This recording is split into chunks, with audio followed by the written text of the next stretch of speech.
Have you ever heard the tale of a king whose blindness let him see what others could not? What if the last thing he saw would change the way you view destiny forever? Imagine being at the heart of an ancient kingdom. The halls of Hastinapura echo with silent pain, heavy with the ghosts of war and lost glory. The story you're about to discover isn't about a hero who soared or a villain who schemed. Today, we peer into the sorrowful soul of Dhritarashtra, the blind king of the Mahabharata, who saw the future only at the very end. But why was a blind king's final vision so important? How did his last sight capture both agony and insight? Stick around, because what you are about to learn just might reveal the price of power, the pain of regret, and the rare miracle of second chances. If you find stories like this one meaningful, don't forget to subscribe to our channel for more untold legends and gripping tales. In the vast tapestry of the Mahabharata, every character faces their own battle, on the field or within their heart. At the center sits Dhritarashtra, the king destined from birth to rule, yet cursed with darkness in both eyes. For years, his blindness forced him to rely on the words of others. His advisor Vidura's gentle advice, his brother Pandu's achievements, his uncle Bhishma's wisdom, and above all, the love and ambition of his sons, the Kauravas. Yet behind that royal mask was doubt. What if he was being told only what people wanted him to hear? Was he truly leading or simply being led? Let's return to the court of Hastinapura just after the war. Silent corridors, lamps flickering, tapestries torn. Outside, the ruins of Kurukshetra still smoked. Inside, old age and grief have weighed Dhritarashtra's shoulders lower than his crown ever did. Days pass into nights with no peace. But what did Dhritarashtra truly feel? As king, he had to be firm. Yet as a father, his wounds grieve him deeper than any enemy's sword.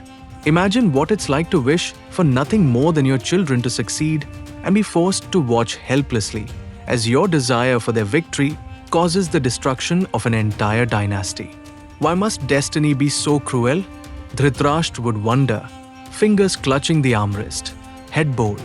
In the emptiness, he would remember every plea from Vidura to see justice, every warning from Krishna that went unheeded, and every childish promise from Duryodhan. Father, let me win for you. For our name, the king replayed the moments that led to this end like a wheel rolling downhill, gaining speed until it smashes everything in its path. Did he regret his choices? Every day. While his blindness prevented him from seeing the world's colors and shapes, his imagination painted scenes darker than any midnight. Kaurava and Pandav blood mixing on the battlefield, Suyodhana's, his Duryodhan's, broken form. In the silence, echoes of his wife Gandhari's wails haunted him. But there was more to his pain than regret. There was also guilt, the burden of knowing his refusal to act, or perhaps his inability, doomed both sides. Dhritarashtra was not a villain, nor a hero. He was a man trying and failing to please everyone. The gods, the family, the rules. Time passed. At the war's end, Krishna, the enigmatic, divine teacher, visited Dhritarashtra. Blindness is not only of the eye, O king, Krishna said quietly, but also of the heart. For a moment, there was silence, the kind that chills every corner of a room. You speak of darkness, Krishna, yet have you ever walked with it as your only companion? Dhritarashtra replied, his voice trembling with centuries of pain. Krishna smiled with compassion that was both gentle and overwhelming. Sometimes, only in darkness do our other senses awaken. Sometimes, in losing what is most precious, we see the truth that was always hidden. It was then that Krishna offered Dhritarashtra chance, a miracle. For a brief instant, I shall grant you sight, Krishna said. What your heart could not grasp, your eyes may at last witness. Why would Krishna, aware of the pain it would bring, give such a gift? Some say it was mercy. Others say it was a test. With a touch, Dhritarashtra's world exploded into color. Light poured in, fierce and shocking. At first, all he could do was weep. For the first time, He saw the faces of those he loved and lost. He gazed upon Gandhari, veiled in eternal grief, face lined with loss, but eyes burning with a wisdom no darkness could hide.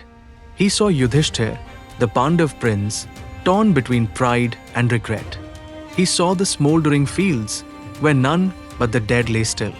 But most of all, he saw his sons, his Duryodhan, eyes just like his own, filled now only with the emptiness of defeat. He saw, and he broke. The vision was not one of hope, but of bitter reality. Dhritarashtra looked at Krishna as if pleading, "Why must I see this?" Krishna answered without words, his silence heavier than speech. For some things, the ruins of pride, the cost of unchecked ambition, must be seen, not told, to truly be understood. Tears streamed down Dhritarashtra's cheeks. "I see, at last, not just with my eyes, but with my soul," the king whispered, his voice raw like a wound. "All my life I craved power, not knowing its real cost." In this moment, flashbacks raced through his mind. Duryodhan pleading for his birthright, Bhishma counseling patience, Draupadi's humiliation in the royal hall, Vidura's desperate advice, and his own voice, always hesitant, always hoping things would turn out right. Every choice, every pause, played and replayed until all that was left was the harsh truth. If only he had acted differently. If only he had seen sooner what he saw now. When the light faded, when Krishna's gift ended, Dhritarashtra was once more blind. But inside, he was changed. He had looked upon both the devastation and what future still remained. For in the midst of ashes, he glimpsed the small, stubborn flame of hope. Reconciliation, the birth of a new era, the end of hatred. But with change comes consequence. The realization hit him with the force of a tide breaking a dam. He could not undo the past. All that remained was to guide the future with whatever wisdom he had found. So what, truly, did Dhritarashtra see with his final vision? He saw the sum of his life, the legacy of every action and inaction. And, most importantly, the cost of blindness, not just of the body, but of loyalty, fear, and pride. He learned, too late, that true sight comes not from the eyes, but from the courage to face the truth, no matter how painful. As the sun set over Hastinapura, Dhritarashtra sat quietly, his hand trembling, but his heart finally at peace.